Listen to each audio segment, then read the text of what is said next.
Throughout history, humanity has always relied on its own mind to move forward. But now we are faced with an intelligence created by humans, yet aiming to surpass them. Artificial intelligence. Humanity has invented many things, but until the first quarter of the millennium, none of those inventions were more intelligent than humans themselves. I'm going to ask you a strange question. It's the question everyone nervously wonders. What happens if one day AI surpasses us? And maybe, in some ways, it already has. You'll be surprised when you learn the truth. What do we know?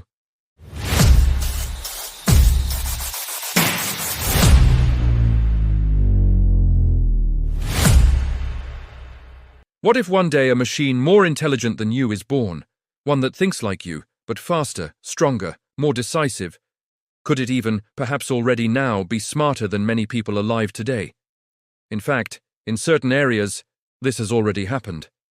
An AI can make more accurate diagnoses than thousands of doctors reviewing X-rays. It surpasses humans in chess, the game of Go, and financial modeling. It can instantly calculate complex strategies. While even the most intelligent human makes decisions with limited data, AI evaluates millions of data points simultaneously. But this intelligence is narrow. It is optimized for specific tasks with clear limits. It still lacks abilities like generalization, intuition, and empathy, qualities that define humans. Yet in a world that runs on numbers and data, even this may be enough for some. If the definition of intelligence changes, so does the race. AI is like a child just beginning to speak, and we are determined for it to surpass us. Note carefully. I'm not saying AI is determined to surpass us. I'm saying we are the ones determined for it to surpass us. So, can AI truly surpass us? What would it take? At this point, we need to understand what intelligence really is. Was Vivaldi more intelligent than Newton? What was the difference in intelligence between Nietzsche and Einstein? How do we measure it? To answer these questions, we need to understand what the concept of intelligence means. Intelligence, simply put, is the brain's ability to process a task. Its measure is its speed. The faster a task is done, the greater the capacity of intelligence. Those with high processing speed are considered intelligent. When we talk about processing and speed, we immediately equate intelligence with mathematics. But intelligence is not just math. In fact, intelligence is not a single structure. According to scientist Howard Gardner, people can possess different types of intelligence.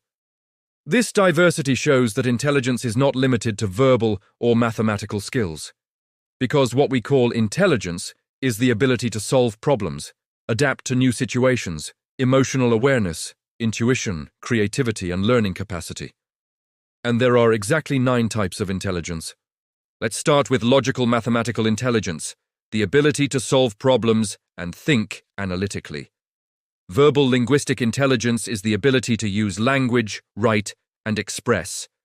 Visual spatial intelligence involves perceiving images, understanding maps, and finding directions.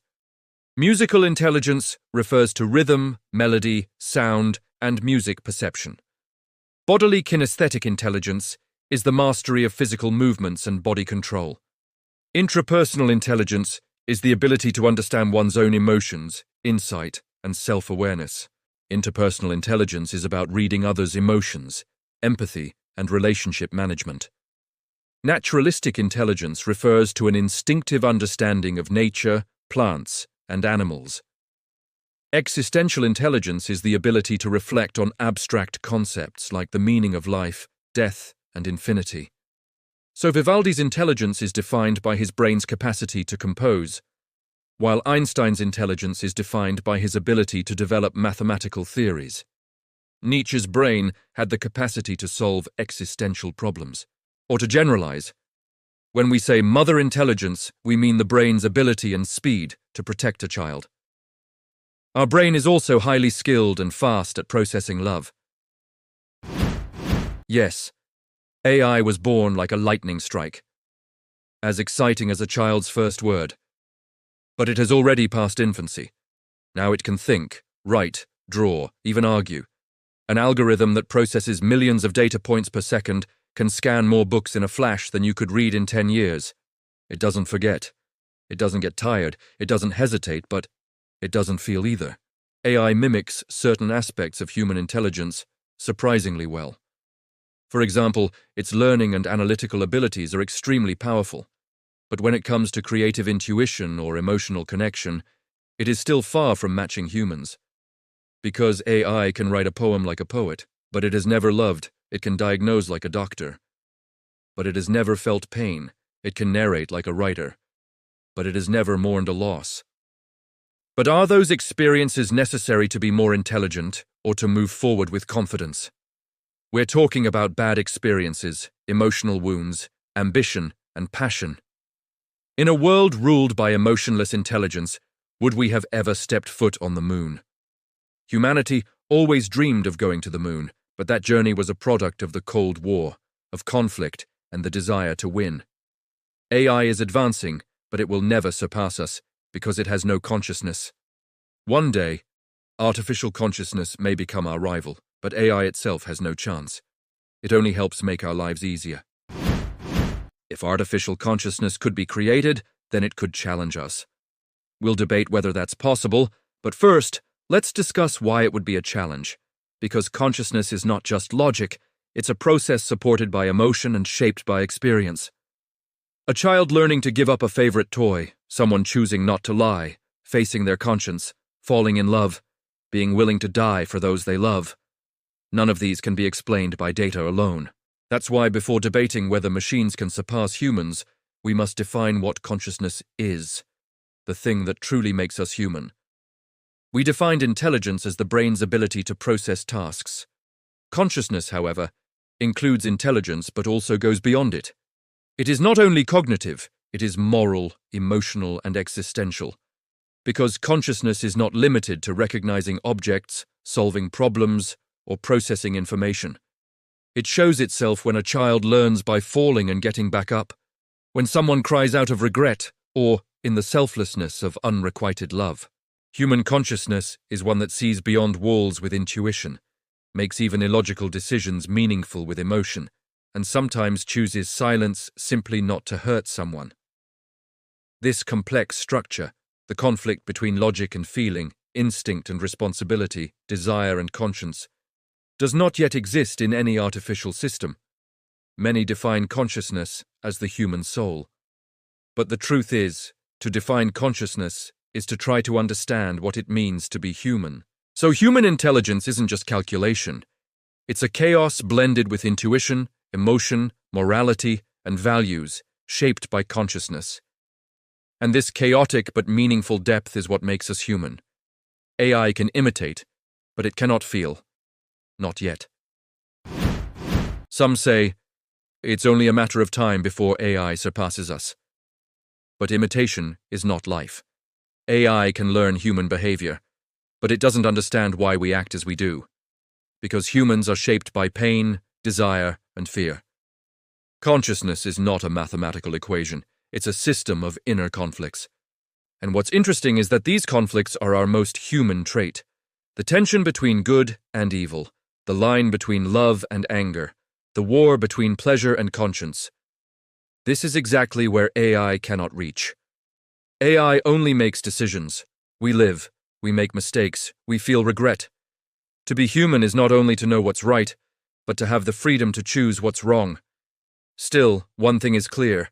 AI is evolving, and it's evolving faster than we are.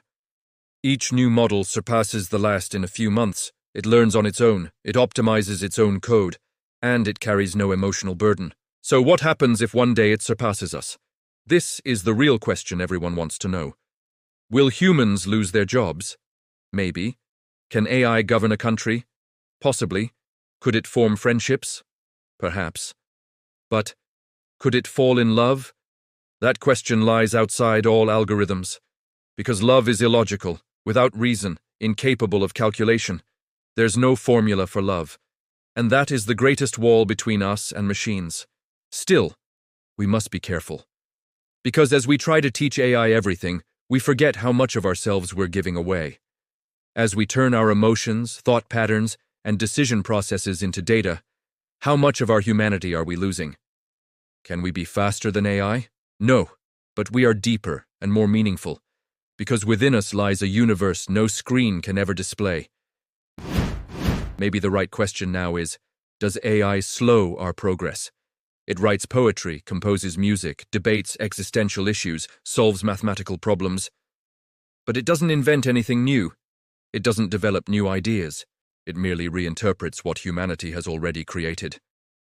It uses our data, and we use AI. By not using our own intelligence, we dull ourselves. AI learns from us. We learn from AI. We enter an infinite loop of standing still. And maybe we lose the kind of ideas that lead to new inventions, to new societal revolutions. Yes, AI tries to solve economic and political problems. It talks about going to Mars. But does it want to go to Mars? Remember, even that desire is ours, because we have curiosity and the urge to create. AI merely imitates our intelligence. Our consciousness belongs to us. The paths of human intelligence and artificial intelligence are very different today. But could artificial consciousness ever be created? A soul capable of sacrifice, willing to risk its life for loved ones, capable of making irrational decisions? Then everything changes, because then we are talking about artificial humans, and that species could very well surpass us, but being human will always be special. Send this video to someone who has forgotten what it means to be human, and then ask yourself this. If you had to debate with an artificial intelligence, would you use your heart or your mind? Write it in the comments. In the next video, we'll explore why technology is shaping the human soul. Because some revolutions don't come from outside. They work their way in. Knowledge is power. Subscribe, follow, hold on to the power. What do we know?